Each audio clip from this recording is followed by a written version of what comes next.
Ingatan juga nanti ada dua. Ada ingatan mekanis, ada ingatan murni. Ingatan mekanis itu, hafalan itu ingatan mekanis sebenarnya. Kalau kalian kuliah terus disuruh menghafalkan, itu yang kerja ingatan mekanis. Bisa mengulang tapi tanpa kesadaran. Di situ ilustrasinya kayak burung beo, itu kan ingatan mekanis. Beberapa hewan juga punya ingatan mekanis. Kayak hewan sirkus, itu yang dimainkan ingatan mekanis. Jadi kalau kalian, kok ada ya gajah bisa dilatih gitu, jangan-jangan gajah punya akal misalnya kan gitu. Enggak, itu yang main ingatan mekanis. Lumba-lumba bisa ngitung loh, 5 kali 5 dia bisa itu. Itu ingatan mekanis, diulang-ulang terus sehingga dia hafal. Jadi itu jenis ingatan pertama. Ya kita butuh ini, kalau kita enggak refleks tadi, insting itu kan ingatan mekanis. Kalau rangsangannya tepat, ya dia akan keluar begitu. Cuma ini minus kesadaran. Jadi ingatan mekanis itu sifatnya otomatis. Bangun tidur, sikat gigi, terus wudu, terus sholat. Ini kalau tanpa kesadaran, ini mekanis. Ingatan mekanis itu yang mendorong terus kita jadi kayak mesin. Hidup secara mekanis. Saya tidak tahu sejauh mana kita sadar tentang hidup kita, tapi hati-hati jangan jatuh di sini. Nanti kalau di backsound, hidup mekanis itu ya hidup yang kayak mesin, mekanistik. Bisa ditebak mesti begitu terus. Kalau disenggol mesti begitu, kalau diajak guyon mesti begitu, kalau dimarahi mesti begitu, itu mekanis namanya. Jadi tubuhmu meresponnya secara apalan. Jadi tidak ada kesadaran di situ. Pokoknya ngaji ya duduk paling depan biar dapat minum dulu, terus kalau minumnya habis itu terus sampai bersesi-sesi, itu namanya mekanis. Tidak berubah-berubah, itu hafalan. Kalau ditanya ngapain, tidak ngerti alasannya, ya biasanya gitu aja Pak. Jadi semakin banyak aktivitasmu kalau ditanya biasanya begitu, itu semakin menunjukkan kamu mekanis. Rambutmu kok gondrong terus? Ya Pak, biasanya gitu, merasa nyaman begini, ya berarti mekanis. Tanpa kesadaran. Yang ada kesadaran namanya ingatan murni. Ingatan murni ini secara sadar akal mengoleksi memori ini karena dianggap penting. Biasanya terus masuk bawah sadar, keluarnya juga dikontrol. Itu namanya ingatan murni. Dia tidak mekanis. Kalau katanya Bergson, adanya ingatan murni ini membuat kepalamu tidak banjir informasi. Kita itu kan sejak kecil sampai besar, itu kan informasi apa saja yang masuk. Sampai ke bawah sadar kita. Nah, ingatan mekanis ini yang menampilkan yang penting-penting saja. Kalian tadi berangkat ke masjid ini, berapa motor yang kamu temui? Anda apal Pak, ya lewat saja. Sebenarnya akalmu menangkap 1, 2. Cuma karena kamu tidak menyadari itu, tidak secara sadar kamu ingat, ya dia lewat begitu saja. Tapi kalau bahasa psikologis, informasi berapa banyak yang kamu temui tadi masuk ke bawah sadarmu. Dan ini tiap orang beda-beda. Ada yang memang diingat, ada yang tidak diingat. Yang diingat ini nanti jadi ingatan murni. Bagi yang senang lihat, wah yang ngaji banyak itu, yang masuk memorinya jumlah yang ngaji. Dianggap penting maka masuk ke memori. Tapi bagi yang tidak anggap penting, yang penting materinya, Ya yang masuk ke memori materinya. Bagi yang ikut-ikutan teman, mungkin yang masuk ke memori apanya. Jadi itulah yang membedakan penghayatan satu orang dengan orang yang lain. Itulah nanti yang membedakan kenapa hal yang sama responnya bisa beda-beda. Dari mana? Ingatan murni. Jadi setiap orang mengingat secara berbeda apa yang ingin dia ingat. Dari sebanyak ini yang hadir, mungkin bagi cowok-cowok mungkin hanya satu atau dua yang dia ingat. Kenapa dianggap penting? Mungkin karena sudah ngelirik sejak berapa minggu ini misalnya. Yang lain nggak hadir nggak masalah, yang penting dia harus ada misalnya.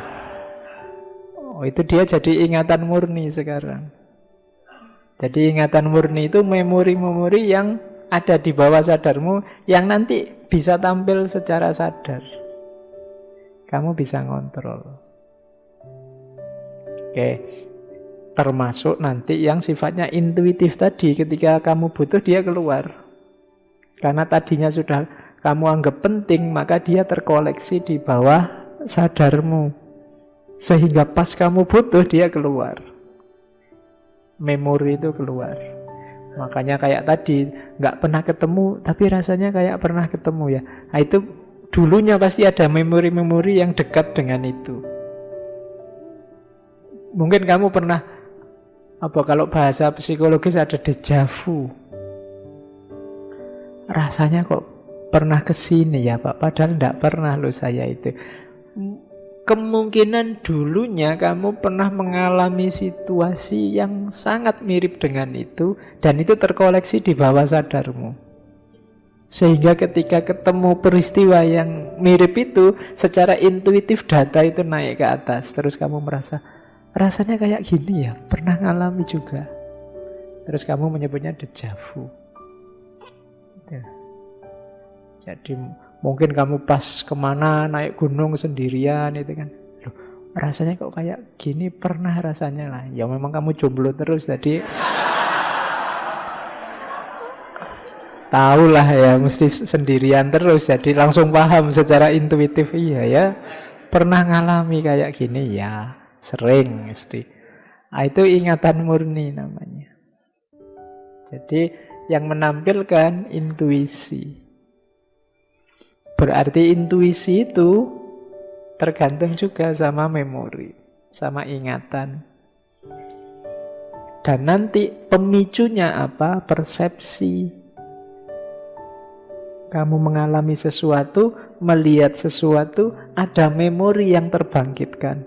Bangkitnya memori ini tanpa kamu sengaja namanya intuisi. Sebelumnya. Nah, itu ada di gagasannya Henry Bergson. Nah, di kata-katanya Bergson, namun kemudian aku tidak dapat lepas dari kritikan bahwa tidak ada pikiran yang tidak berubah setiap waktu, betapapun kecilnya. Sebagaimana tidak ada kesadaran tanpa memori, tanpa ingatan. Dan tidak ada keberlanjutan di masa kini tanpa bekal memori masa lalu. Jadi semua masa lalu, masa kini, masa depan itu ngumpul jadi satu dalam dirimu. Itulah namanya durasi. Ketika dia tampil, dia butuh pemicu persepsi, kemudian dibantu oleh memori, dihayati secara intuitif.